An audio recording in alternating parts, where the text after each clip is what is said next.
نختم من إسبانيا محمد، حيث أدت فيضانات ناجمة عن تساقطات أمطار غزيرة في منطقة فالنسيا في شرق إسبانيا إلى مقتل 51 شخص وفق ما أفاد به جهاز الإنقاذ اليوم. وتجتاح أمطار غزيرة ورياح شديدة جنوب إسبانيا وشرقها منذ مطلع الأسبوع، ما أدى إلى فيضانات قاتلة في فالنسيا ومنطقة الأندلس في جنوب البلاد. تخيل معايا سيناريو كارثي ملي كنقول لك السرعه ديال الريح كتوصل اكثر من 200 كيلومتر في الساعه، شوارع وازقه اللي عمرو بالفيضانات ديال الشتا، زائد انهيارات ارضيه اللي خلات وراها اضرار كبيره بزاف.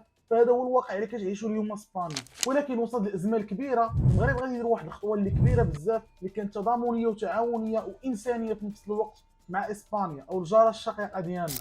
اليوم غادي نعرفوا كيفاش هذا الدعم يقدر ياثر على الشعب الاسباني، وشحال عمق العلاقه ديال المغرب واسبانيا في مواجهه الكوارث الطبيعيه. قبل لا نبداو الفيديو ديالنا ما تنساش تخلي لي لايك وكومونتير سبورتيني بهم. الفيديو ديال اليوم غادي نشوفوا التاثير ديال العاصفه اللي ضربت اسبانيا، او العاصفه اللي تسمات بعاصفه دانا، وشنو كيعني هذا التضامن اللي ماشي عادي بين المغرب واسبانيا.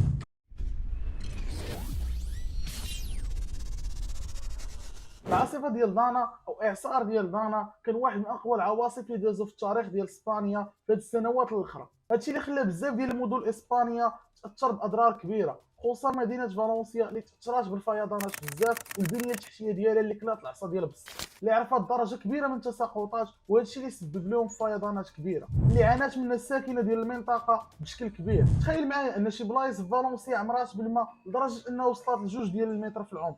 راه كنقول لك بحال شكل ديال شي بيسين الا كنتي غادي تتعوم ولكن في الزنقه. التقارير الصحفيه الاسبانيه كتقول بلي نسبه الوفيات بسبب الفيضانات وصلت فوق 100 حاله حاليا، وباقي كيلقاو في جثث. هذا الشيء خدامي انهم تينقبوا الجثث، والحالات باقيين تيتزادوا. الحاجه اللي غادي تخليها من اكثر الكوارث الطبيعيه دمويه في التاريخ ديال اسبانيا. كاع فرق الانقاذ تلقاو مكالمات ديال الاستغاثه في نفس المنطقه من عند الناس اللي كانوا حاصلين. الصور الكبيره كانت خايبه بزاف، راه بزاف ديال الديور غرقوا بسبب الماء لدرجه انهم ما بقاوش كيبانوا، وبزاف ديال الناس خسروا ارواح من العائلات ديالهم، وخسروا ايضا ممتلكات اللي كبيره عندهم بحال ديور وموبيلات الى اخره، وبزاف ديال الحوايج.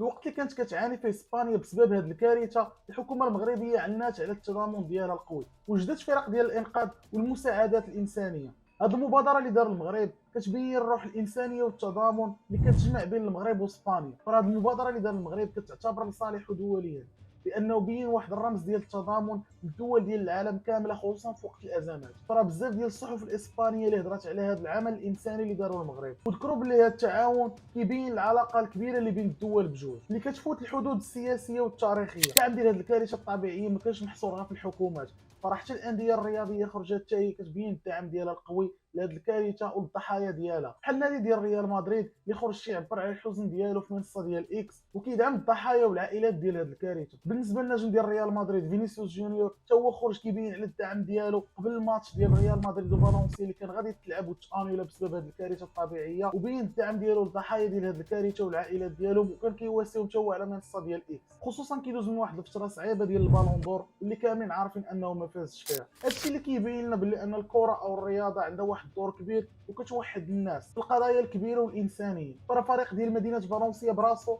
دار حملات ديال التبرع للعائلات ديال الضحايا ديال هذه الكارثه الطبيعيه. هذا السيبورت اللي كنشوفوه كيخلي واحد الامل عند الناس، وكيبين لك بلي انه الا تضامنا غنقدروا نتحداو اي كارثه ولا اي محنه. هذا الشيء فكرني في الكارثه ديال زلزال الحوز، اللي كيفاش المغاربه تحضروا قدروا يفوتوا هذه المحنه. وانا كنظن بلي حتى انت تفكر شي معايا نفس الحاجه. هذا الشيء علاش خصنا نكونوا ديما يد في يد، وخاصك تعرف بلي اننا الا اتحدنا والدول الا اتحدات فراه قادر انها تواجه اي حاجه واي مصائب جاتها.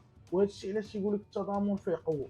هادشي علاش خاصنا نكونوا ديما يد في يد، ونعرفوا بلي الدول الا تضامنوا وعاونوا بعضياتهم راه يقدروا يتخطاو اي صعوبه، وهذا الشيء كيدير فرق في حياتنا. الا كنتي وصلتي معنا حتى لهنايا ما تنساش انك تابونا في لاشين باش تسيبورتينا، وتعطينا الراي ديالك انت في كومونتيرات، وتقول لنا كيفاش الكوارث الطبيعيه كتاثر لنا على حياتنا. وشكرا.